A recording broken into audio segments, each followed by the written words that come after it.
여러분들하고 이런 인사를 먼저 하도록 합니다. 한 해 동안 수고하셨습니다. 한 해 동안 수고하셨어요. 사실은 상당히 어려운 일을 만났던 사람이든 아니면 평안해 보이던 사람이든 나름대로 제각금의 그런 수고로움이 있었단 말이죠. 우리는 항상 어디에 상당히 길들여져 있는가 하면 학교 갔다 와서 한 달이 지나고 아니면 한 학기가 지나고 1년이 지났을 때에 왜 관심이 있냐면 몇 등 했어. 몇 등 했어. 근데 이것만큼 사실은 상당히 절망스러운 얘기는 없어요. 그런데 그것이 그냥 일상화되어 있단 말이죠. 모든 일들 속에. 그래서 뭐 한 해를 정리하면서 올해 수입이 얼마야? 뭐 이런 이야기는 어찌 보면 상당히 가치 없는 얘기가 아니겠는가. 그것보다는 요 정도의 어떤 날짜가 되면 누구에게나 동일하게 해야 되는 그런 이야기가 있는데 그게 뭐냐? 수고했어. 요즘에 이제 아직은 아이들이 방학이 옛날 우리 때는 12월 이때 되면 벌써 다 방학인데 요즘엔 1월 애들한테 물어봤더니 1월 뭐 초 뭐 이렇게 되더라고요. 그 아이들을 보면서 우리는 정말 수고했다고 하는 이야기 한마디가 아주 큰 위로가 되어지고 소망을 가질 수 있는 기회가 되어져요.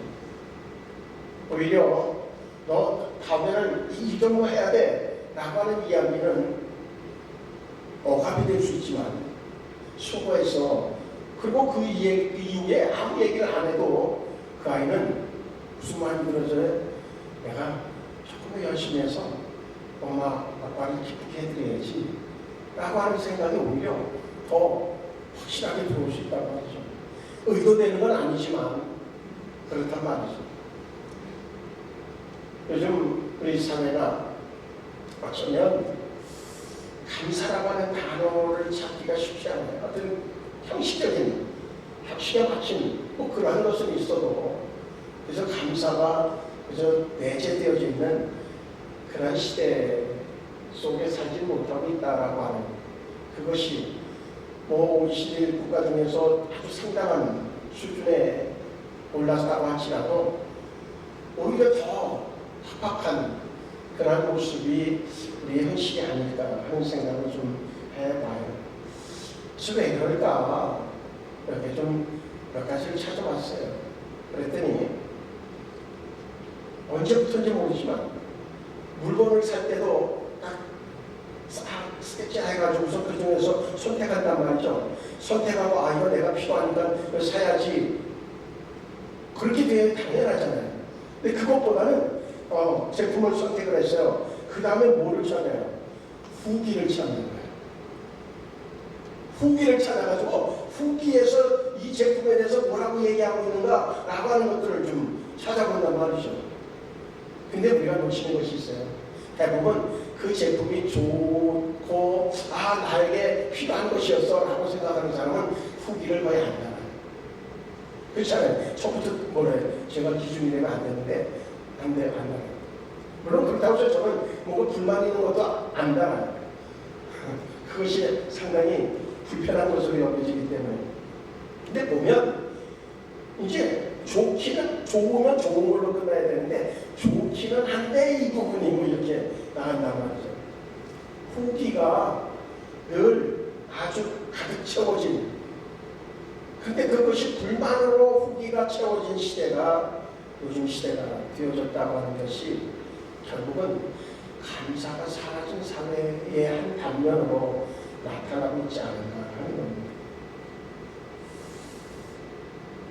또 무엇이 우리 사회에서 감사를 사라지게 하는가 하면 앞부분에도 얘기한 것처럼 감사가 사라지는 것은 야 너 어떠했어? 라고 하는 것을 이야기하면서 거기서 멈추면 괜찮은데, 야, 엄마 친구 누구는 그 아들은 이번에 몇 등 했대?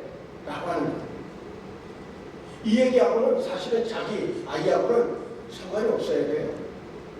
걔는 걔고 내하고는 내야 되는 거예요. 그런데 중요한 거는 걔가 잘하는 것이 있으면 얘도 잘하는, 내하고도 잘하는 게 있는 거예요. 분명히 얘가 다 잘하느냐? 그렇지 않아요. 공부는 잘하는데 인성은 엉망일 수 있어요. 근데 공부는 못하는데 인성이 있어가지고 아주 친구 관계가 좋은, 그러면 결국 사회에 나갔을 때 어느 것이 우선되어질지는 살아봐야 하는 거예요. 근데 우리는 언제부터인지 모르게 비교가 일상이 되어졌다. 비교가 일상이 되어졌어요. 그러다 보니까 자연스럽게 감상 증발되어진 사회가 되어졌죠.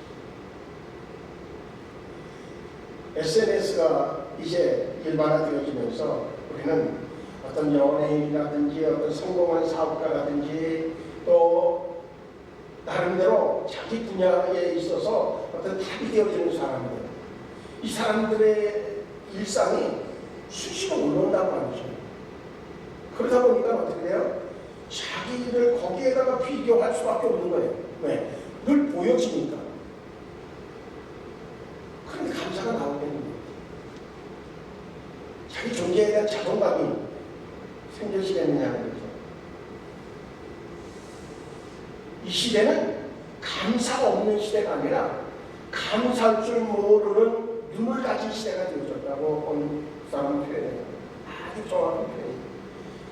또 누군가는 이렇게 표현해요. 비교가 시작되는 순간에 감사는 조용히 자리를 떠난다는 거죠. 비교가 딱 시작되면 감사는 조용히 자리를 떠난다는 거죠. 세 번째는 편리하지만 만족하지 못하는 시대에 우리가 살고 있습니다. 얼마나 편리해져요. 어떤 하나는 다 해결되시잖아요. 그래서 만족해요? 아니에요. 더 편리한 것이 제공되기를 기다리고 있어요. 앞으로 되는 것처럼 이거 좀 좋은데? 야, 나 이거 편해졌어. 그런데 이것도 되면 좋겠어. 그러니까 거기에 무슨 감사가 나올 수 있겠어요. 편리함은 늘어났는데 감사할 줄 아는 마음은 오히려 줄어든 시대. 거기에 우리가 살아가고 있어요. 은혜는 당연한 것으로 여겨지는데 문제는 감사가 사라지고 있다는 거죠. 당연하게 여겨지는 순간 감사는 사라져요. 모든 것이 그래요. 처음에 누군가가 배려해줬어요. 감사하죠. 저절로 감사하다고 입에서 나와져요. 근데 이게 반복되어지면서 그 다음에 어때요? 더 감사해야 되는데, 그런데 그래져요. 사람이 오해요. 점점 당연한 것이 되어져요. 그러다가 그 사람이 어떤 이유 때문에 멈춰요. 그러면 무슨 생각이 들어요? 감사한 마음에 섭섭한 마음이 들어요. 저 사람 변했어? 저 사람 변했다는 거예요. 시대는 높아지는데 감사가 짧아지는 시대가 지금 시대가 되어져 있어서 감사를 찾기가 참 쉽지 않다는 거죠. 결국은 감사는 환경의 문제가 아니라 시선의 문제입니다. 시선의 문제. 어떤 시선을 가지고 있느냐, 그것에 따라서 우리는 감사할 수 있고 없고가 결정되죠. 다들 손에 들고 다니는 게 휴대폰이잖아요. 휴대폰을 이렇게 보다가 배터리가 막 70%, 80%, 막 60%, 50% 막 떨어지면 어때요? 조급증이 생겨요. 안 되는데. 그러다 막 20%까지 되는 거를 가지고 다니는 사람들은 거의 보지 못해요. 최소한 60% 이상은 되어져야 그래도 마음의 안정감을 찾고 들고 다녀요. 그러니까 어떻게 돼요? 충전할 수 있는 기회가 오는 대로 충전해요. 그렇잖아요. 우리 배고픈 거는 못 참아요. 육신으로 배고픈 거는. 근데 영적으로, 정서적으로 방전되는 것에 대해서는 별로 관심이 없단 말이죠.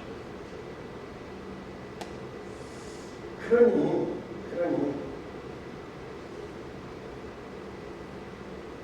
늘 어디에 또 길들여지는 거는 조건에 길들여져 있어요. 요즘엔 뭐를 사든지 간에 어쨌든 간에 계약서 쓰고 그리고 결제하는 거 쓰고 뭐 어떻게 돼서 이것이 위반되어질 시에는 뭐 어떻고 이거 아주 조건이 생기지 않으면 낭패를 보는 시대에 살고 있잖아요. 모든 것이 조건에 길들여져 있다는 거죠. 그래서 이렇게 올 한 해를 마무리하는 마지막 주일 예배를 맞으면서 어떤 말씀이 우리가 서로 공유할 수 있을까 생각을 하다가 오늘 제목부터 이렇게 붙였어요. 최고의 마무리. 근데 최고의 마무리가 뭐예요? 본문이 우리가 너무나 잘 아는 데살로니가서 5장 11절의 말씀이란 말이에요. 무엇으로 마무리할까? 수익 지출을 따지고 결과물들을 따지고 이거는 오히려 피곤해요. 이미 지났는데 이미 다 결정된 건데 그럼 붙잡고선 다 논해봐야 뭐 하겠어요. 그것보다는 우리는 후회스러운 일도 있고 뭐 눈물 흘리는 일도 있고 그렇지만 하나님이 오늘 우리에게 명확하게 요청하는 요청이 있다고 하면 감사해. 뭘 감사하게 주세요? 그러니까 바울이 그래요. 범사에 범사. 왜 그 얘기를 했을까? 이런 생각이 드는 거예요. 네가 끝을 알아? 네가 끝을 알아? 네가 끝을 모르는 존재가 뭐 이렇고 저렇고 뭐 이래서 뭐 병이고 저래서 뭐 못 살겠고 아니 그게 과정인데 너 저기서 잘 되면 과정인데 결국은 뭐라고 해요? 합력의 선을 이루도록 만드신 분이 하나님이신데 비행기가 보면 이 시간에도 이 공중 위에 어마어마한 비행기가 다닌다는 거예요. 근데 그 관제탑에서 관제탑의 지시를 따르지 않으면 그 비행기는 어디에서 충돌할지 모릅니다. 비행기는 길이 있고 거기에 따라서 반드시 관제탑의 사인을 절대화해야 해요. 그래야 목적지에 도달할 수 있고 그래야 사고가 안 난다는 거죠. 하나님은 우리에게 그렇게 물을 수 있어요. 너 세상이 얼마나 복잡하다고 하는 건, 그리고 세상이 얼마나 험악하고 세상이 얼마나 정말 희열하다고 하는 건 너 입에 아주 그냥 혀가 닳도록 그렇게 얘기할 수 있지. 그런데 넌 어떻게 내 얘기를 얼마나 들었냐? 내 지식되는 대로 얼마나 하면서 지금 어디서 충돌했다고 뭐 어디서 또 저기서 뭔가 에너지가 방전됐다고 뭐 이래서 아프다고 그러고 저래서 뭐 죽겠다고 그러고 그러는 거야.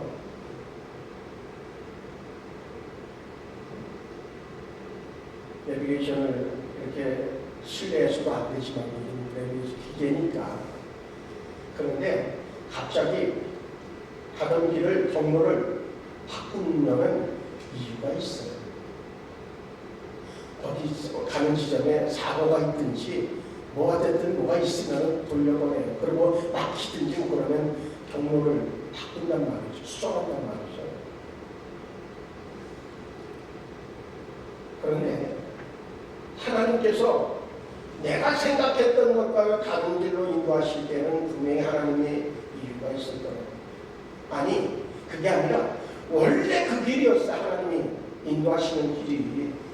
근데 나는 조금 더 편하게 조금 더 짧은 길로 가려고 하다가 오히려 막다른 골목에 다다르기도 하고 그리고 또 뒷부장도로로 가기도 하고 그런 거예요. 결국 무엇을 얘기하려고 하냐면 때때로 이유 없이 고난이 와졌는데 그것이 하나님의 계획일 수도 있지만 우리가 경로 이탈하여서 만난 상황일 수 있단 말이죠. 근데 하나님은 그걸 가지고서 네가 잘못했어, 그러니까 그런 결과가 그렇지 하고 얘기하시는 건 아니라 그것까지도 다 어무려서 그래서 좋게 하시기로 또 다른 경로를 만드신 분이 우리 하나님이신 줄로 믿습니다. 그렇기 때문에 이 시점에 와서는 우리가 다른 그런 것보다 하나님 여기까지 인도하셨으니 감사해요. 또 인도해 주실 줄로 믿기에 감사해요. 우리는 오늘 본문의 말씀 범사에 감사하라. 이것이 그리스도 예수 안에서 너희를 향한 하나님의 뜻이니라. 이것을 이해하려고 하면 감사는 감정이 아니라 믿음의 선택이라고 하는 것을 알아요. 우리는 감사를 감정으로 한단 말이죠. 그러니까 감사할 수 없는 거예요. 감사해야 되는데 감사를 못하고 감사하지 말아야 되는데 굳이 저기에 자기가 뭔가 그것을 괜찮은 존재인 것처럼 감사하고 감사는 감정이 아니에요. 우리에게 있어서는 믿음의 선택이라는 거예요. 감사는 어떤 상황에 대한 정리가 아니에요. 그건 뭐냐? 신앙에 대한 결단이에요. 이제 우리는 최고의 마무리로 감사를 설정을 했다고 하면 이제 지난 해에 대한 반성도 필요하잖아요. 근데 이것을 믿음으로 해석하려고 하는 시작을 해야 돼요. 믿음으로 해석하려고. 기뻤던 일이든 아니면 의외에 아주 횡재를 만나든 어떤 상황이 됐든 간에 이것을 뭘로 해석해야 감사가 진정한 감사가 될 수 있냐면 믿음으로 해석하려고 하는 자세가 필요하다고 합니다. 믿음으로 해석한다고 하는 것은 뭐냐면 그 순간순간마다 하나님이 인도하시는 손길을 느끼는 거예요. 분명히 하나님이 그 순간에 하나님이 개입하지 않았으면 나는 지금 여기 서 있을 수 없는 상황을 맞이할 수도 있어요. 결국은 하나님의 손길이 나와 함께 했기 때문에 지금 이 시간에 하나님 앞에 예배자로 있는 줄로 분명히 있습니다. 그래서 우리는 될 수 있는 대로 지난 시간을 생각할 때에 인권관계에 얽혀있든지 뭔가 배신의 아픔이 있든지 이런 것들을 기억해내면 어때요? 오늘 내 심령을 피폐해요.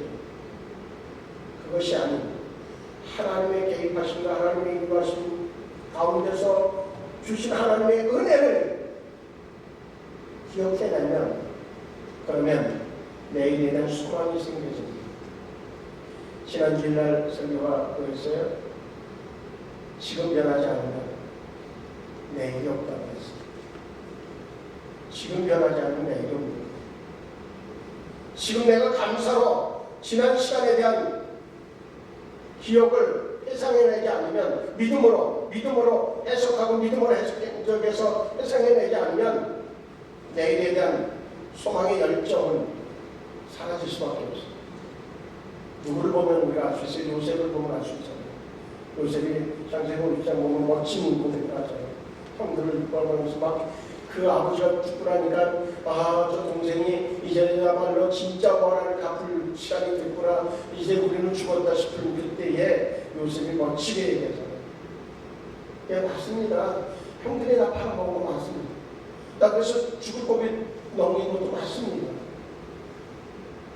그런데 나는 그렇게 생각하지 않습니다. 하나님이 하셨지. 나는 하나님의 사람이기 때문에 하나님이 하셨지. 하나님이 지금 이 상황을 그리고 이 나라의 미래를 다 놓고 하나님이 하셨지. 그래서 내가 필요하게 된 하나님이 형들의 손을 빌려서 그런데 그러면 형들이 죄가 없는 건가? 아니, 그 나쁜 용도로 쓰여진 자체가 죄에서 죄인 거예요. 그런데 어쨌든 간에 요셉은 멋있잖아요. 하나님이 하셨어요. 그러니까 걱정하지 마시라고. 오히려 자녀들, 저기 조카들 내가 다 뒤봐줄 테니까 걱정하지 말아요. 뭘로 봤어요? 믿음으로 조용해보니까 하나님의 인도하심이었던 거예요. 지난 시간은 왜 그렇게 보자는 거죠. 그리고 감사는 불평의 고리를 끊는 영적 결단인 거예요. 불평이 막 쏟아져 나올 때에 감사로 차단하면 그러면 분명히 불평의 고리가 끊어지는 것을 우리는 경험할 수 있단 말이죠. 감사하지 않으면 한 해를 후회로 남고 억울함으로 정리되어지고 분노와 미련으로 굳혀질 수 있어요. 그런데 감사하면 상처를 부정하지 않으면서도 분명한 것은 상처로 결론 내리지 않을 수 있는 아주 특효 약을 갖게 되어진다고 하는 거죠. 그래서 요셉은 그렇게 고백한 거예요. 당신들은 나를 해하려고 하였으나 하나님은 그것을 선으로 바꾸셨습니다. 이스라엘 백성들이 광야길을 가면서 그들이 할 수 있는 것은 선택은 두 가지였어요. 하나는 불평, 또 하나는 감사예요. 얼마든지 불평할 요소는 많았어요. 왜? 광야길을 가는데 얼마나 불편한 게 많겠어요. 그러니까 불평거리가 많이 쌓여져 있죠. 그럼에도 불구하고 하나님은 그들에게 때에 따라서 역사하시고 은혜 주셔서 그래서 그 광야길을 가도록 만드셨어요. 불기둥과 구름기둥으로, 그리고 만나음의 기각으로, 그리고 반석에서 물을 내게 하시고, 또 저기서 이방인들과 전쟁이 벌어졌을 때 하나님이 다 싸우시고. 그런데 어떤 이는 불평만 하다가 결국 광야에서 죽는 사람이 있어요. 어떤 사람은 그 은혜를 감사해서 그래서 가나안 땅의 주인이 되는 사람이 있어요. 어느 쪽을 선택하실 거냐? 믿음은 선택이에요. 우리 신앙은 선택이에요. 우리의 삶 자체가 선택이라고 하는 거예요. 감사하지 못하면 내년은 우리에게 반복이 됩니다. 그러나 감사하면 내년은 하나님의 새 역사가 될 것이 분명합니다. 감사는 상황을 바꾸는 열쇠가 아니에요. 상황을 대하는 나의 태도지. 상황을 대하는 나를 바꾸는 것이 감사예요. 상황은 안 바뀔 수 있다니까요. 근데 내가 바뀌면 그러면 결과가 열매가 달라지게 되어 있어요. 동시에 감사야말로 최고의 마무리잖아요. 그럼과 동시에 새로운 해를 여는 열쇠가 될 거예요. 열쇠가 될 거예요. 새해를 위해서 우리 특별한 거 준비하셨습니까? 어떤 분들 여러 가지 준비하는 거 있을 수 있죠. 그런데 그렇게 특별하게 준비해도 그렇게 효용 가치가 별로 없어요. 근데 한 가지 명확한 것이 있어요. 내가 바뀌면 새해는 살아볼 만할 거예요. 살아볼 만할 거예요. 생수교회는 내년에 대한 기대감이 상당히 크죠. 요즘에 앉아가지고서 이제 지나간 것에 대한 그 기록들이 다 사라졌어요. 많이. 그러다가 또 10년간의 상황은 또 이제 김 목사님이 다 정리했다가 완전히 백업이 없이 그냥 다 컴퓨터를 들어와가지고 그래서 어저께 전화해서 그 백업된 게 있으면 좀 보내달라 그렇게 요청해서 4절까지 걸어왔는데 쭉 혼자 앉아서 생각을 하죠. 옷을 벗고 신나고 막 젊음이 좋아서 막 떠다니는 그런 시절도 있었고 많이 그렇죠. 근데 그것은 지나간 시간들일 뿐이에요. 주어질 시간이 더 중요하죠. 우리는 그런데 그 주어질 시간을 뭘로 할 것이냐? 내가 계획 세운 것들로 내가 준비한 것들로 가면 또 실패할 거예요. 그런데 하나님과 함께 가면 그러면 우리에게 모든 것들을 세우신 계획을 세우신 분도 하나님이시고 결국은 그것을 이루시는 분도 하나님이시기 때문에 이제 내년도에는 다른 것 필요 없이 정말 지금까지 인도하신 하나님에 대한 감사와 동시에 그 하나님과 같이 보조를 맞추면서 갈 것을 결정한다고 하면 그리고 매 순간마다 하나님이 이루어가시는 그것을 바라보면서 감사를 고백하겠다라고 하는 결단을 하고 간다고 하면 그 신앙이 가장 성숙한 신앙일 뿐만 아니라 열매도 풍성해지는 은혜를 경험하게 될 줄로 분명히 믿습니다. 그래서 감사는 그 어느 것보다도 시간의 주인을 하나님으로 고백하는 고백이 되어지기 때문에 모든 것들의 주관자가 하나님이라고 하는 사실을 딱 세팅해 놓지 않으면 감사는 어려워요. 왜?